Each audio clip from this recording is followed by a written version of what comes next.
इस बात की इजाज़त नहीं देती कि किसी एक क्लास में उस क्लास में जो कुछ सिखाया जाता है उसी हद तक हम सीमित रह करके बात करें। हमारे स्टूडेंट्स को लाजमन compulsorily if not multi dimensional at least bi dimensional या ट्राई डायमेंशनल होना होगा। अगर समझ लीजिए आपने अपने क्लास वर्क को कर लिया और अपनी क्लास के अंदर में आप अच्छे नंबरों से कामयाब हो भी गए, लेकिन ये मैं समझता हूं कि बी ऑल एंड ऑल जैसा मामला नहीं होगा। मेरे पास में जब कोई नया वकीली सीखने के लिए आता है, इंटर्नशिप करने के लिए आता है, दो बातें खुसूसियत से पूछी जाती है। एक तो पहले ये पूछा जाता है कि तुमको मराठी आती है क्या, तुम मराठी बोल सकते हो क्या, तुम मराठी लिख सकते हो क्या। एक तो ये है जिसमें आपको पास होना है। दूसरा criteria whether you are computer से, भाई आपको कंप्यूटर के ऑपरेशंस आते हैं क्या, और एक रीजनेबल स्पीड ऑफ टाइपिंग आपके अंदर में है क्या। ये दो ऐसी चीजें हैं जो आपको कहीं सिखाई नहीं जाएगी। आपने 12 पास कर लिया, 10 पास कर लिया, लैंग्वेजेस सीखने की उम्र अभी लगभग खत्म हो गई। अब ये जरूर है कि 2 लैंग्वेजेस आपको 11th और 12th में सिखाई जाएगी, लेकिन ये मराठी का जो अभ्यास है ये आपको खुद ही करना है। अब वो इंटरेस्ट आप कैसे डेवलप करेंगे ये आपके ऊपर है।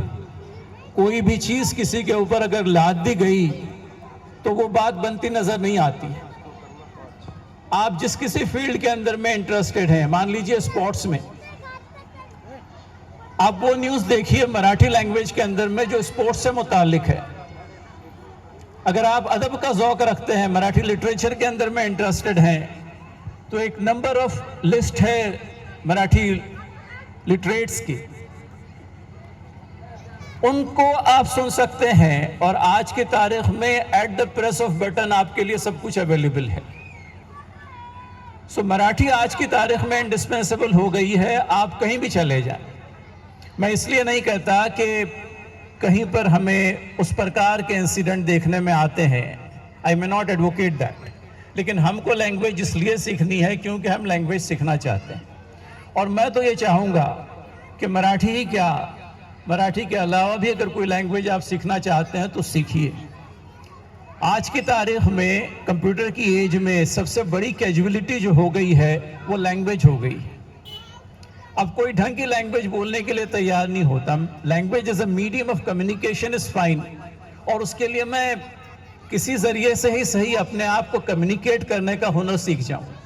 लेकिन when you are across the bar, अगर समझ लीजिए आप किसी इंटरव्यू में हैं, आप किसी कोर्ट को एड्रेस कर रहे हैं, अगर आप अपने पेशेंट को देख रहे हैं, अपने किसी क्लाइंट को हैंडल कर रहे हैं, आपकी लैंग्वेज के जरिए से आप जाने और परखे जाते हैं। तो थोड़ा बहुत कहीं लैंग्वेज को इम्प्रूव करने की कोशिश कीजिए। एटलीस्ट कम्युनिकेशन स्किल्स अगर हमारे पास में आ जाएंगे तो हमारे मस्तिष्क में क्या है, हमारे मन में क्या है, अपनी बातों को आसानी से हम सुनने वाले तक पहुंचा पाएंगे। 2-3 बातें और भी। हमसे पहले जिन लोगों ने कहा, बड़ी प्यारी बातें की। कॉलेज के ज़माने में जब आप पदार्पण करते हैं तो there are so many centres of attraction, बहुत सारे सेंटर्स ऑफ अट्रैक्शन है जो आपको अपनी तरफ अट्रैक्ट करते हैं। ऐसे में एक ही विनंती है हमारे विद्यार्थीगण से जो अब कॉलेज की ज़िंदगी में पदार्पण करने वाले हैं, रिमेन फोकस्ड। आप क्यों कॉलेज गए हैं? कॉलेज लाइफ एंजॉय कीजिए। मैं नहीं कहता कि आप कॉलेज लाइफ एंजॉय नहीं करें, लेकिन एंजॉय करने से यह मतलब नहीं है कि आप अपने फोकस को मिस कर जाएं। आप गए हैं कॉलेज में अपनी आगे की क्लासेस की तालीम हासिल करने के लिए, उसकी शिक्षा हासिल करने के लिए, तो आपका फोकस मेनली यही रहेगा। और इस फोकस के साथ में अगर कुछ आप लिबर्टीज लेजिटिमेटली ले सकते हैं तो आप जरूर लीजिए। There are so many extra curricular activities in which you can participate. बहुत सारी शिक्षण के अलावा बहुत सारी एक्स्ट्रा करिकुलर एक्टिविटीज भी होती हैं, और एक्स्ट्रा करिकुलर एक्टिविटीज के अंदर में एक्सेल कीजिए। आपके पास में जो भी हुनर है वहां पर दिखलाइए। यहाँ पर अगर शोर मचाने की बजाय वहाँ पर अगर आपने समझ लीजिए कुछ यूँ कह लीजिए कि अपना अच्छा सा परफॉर्मेंस दे दिया, यू विल बी रेटेड। तो कॉलेज को इस हिसाब से भी एंजॉय कीजिए, not merely restricted to the syllabus, अपने सिलेबस तक के सीमित होकर के नहीं रहना है। कॉलेज के अंदर में जो भी अपॉर्चुनिटीज चल कर के आ रही हैं, उन अपॉर्चुनिटीज को दोनों हाथों से ग्रैब करना है और अपने परफॉर्मिंग स्किल्स को ज़्यादा से ज़्यादा यूँ कह लीजिए कि हॉन करने की, उनको और बढ़ावा देने की ज़रूरत है। तो ध्यान में एक बात बहुत अच्छी तरीके से रखिए, मैं एड्रेस कर रहा हूँ हमारे मेल और फीमेल स्टूडेंट्स को यकसा तौर पर।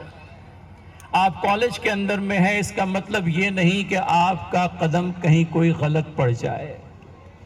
आप अपने माता और पिता की आंखों के तारे हैं, उनकी आंखों की चमक आपसे वाबस्ता है, उनकी इज्जत और तौक़ीर आप लोगों से जुड़ी हुई है। उनकी इज्जत पर बट्टा आ जाएगा, ऐसा कभी कोई काम मत करना मेरी बेटी, मेरे बेटों।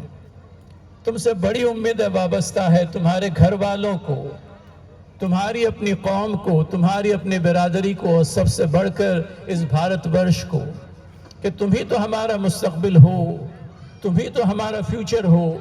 और अगर तुमने समझ लीजिए अपना दायित्व अदा कर दिया, न सिर्फ तुम्हारे अपने ख़ानदान के लिए, तुम्हारी अपनी ज़ात के लिए, बल्कि तुम्हारे अपने भारतवर्ष के लिए तुम एक एसेट बन जाओगे। आज हमारी बड़ी समस्या ये हो गई है कि हमारी औलाद सरमाया बनने की बजाय बदकिस्मती से सरदर्द बनती जा रही है। मैं उन बच्चों को नहीं कह रहा हूँ जो यहाँ पर मौजूद हैं, मैं इनके ताल्लुक़ से जानता हूँ और कहीं मुझे इस बात का विश्वास है कि ये अपने बाप और माँ के लिए एसेट बनने वाले हैं। लेकिन कभी सरदर्द बनने का ख्याल अपने दिल में मत लाइए। हमारे लिए वो दुआ भी सिखलाई जाती है, रब्बना हब लना मिन अज़वाजिना व ज़ुर्रियातिना क़ुर्रत अयुन वजअलना लिलमुत्तक़ीना इमामा। हमारी औलाद को हमारे आँखों की ठंडक बना दे, जिनको देख कर के हमारी आँखें ठंडी हो जाए, जिनको देखने के बाद में हमारे दिलों के अंदर में खुशियाँ पैदा हो जाए, जिनको देखने के बाद में हमें इस बात का सेटिस्फेक्शन मिले कि हमने ज़िंदगी भर जिन बच्चों के ऊपर मेहनत की, आज की तारीख़ में वो हमारे लिए सर ऊंचा उठा करके जीने का रीज़न बन गए हैं, बाइस और ज़रिया बन गए हैं। तो ये जो लेजिटिमेट एक्सपेक्टेशंस हैं, ये जो जायज़ उम्मीदें आप लोगों से बनी हुई है, इन जायज़ उम्मीदों पर पूरा उतरना है। मैं उम्मीद करता हूँ कि मैं बहुत ज़्यादा कुछ आपसे एक्सपेक्ट नहीं कर रहा हूँ, मैं वही एक्सपेक्ट कर रहा हूँ जो आप कर सकते हैं। और आखिर को दो तीन बातें और, इस सारे चक्कर में वो कहना भूल गया, गो के फॉर्मली कहा जाता है, रिवायती तौर पर कहा जाता है, लेकिन कहना ज़रूरी होता है। और कहना इसलिए भी ज़रूरी होता है कि कहीं सब कुछ आ गया लेकिन उस पूरी कहानी में उनका जिक्र ही नहीं आया जिनके लिए ये सारा मजमून बांधा गया था। जीनत है, दरखशा है, निदा है, मेमन हुदा है, और मैं समझता हूँ इसके बाद भी कई और होंगे जिन लोगों के नाम स्टेज से पुकारे जाएंगे। कुछ ऐसे भी होंगे जिनके नाम स्टेज से नहीं पुकारे जाएंगे।